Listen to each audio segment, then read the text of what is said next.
अरे हा काय मोबाईल मध्ये तोंड घालून बसलाय? काय नाही का, कोणाला वोट करू कळत नाहीये. सोड, यावेळेस नोटाच दाबतो. हे यार वेडाय का? नोटा हा एक फक्त पर्याय रे.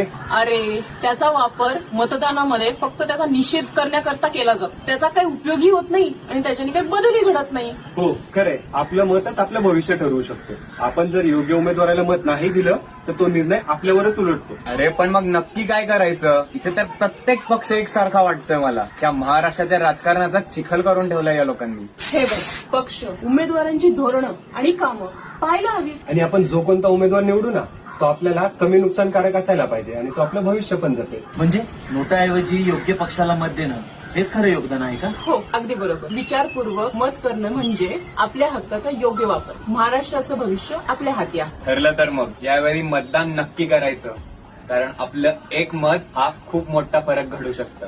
चला तर मग महाराष्ट्राचं उज्ज्वल भविष्य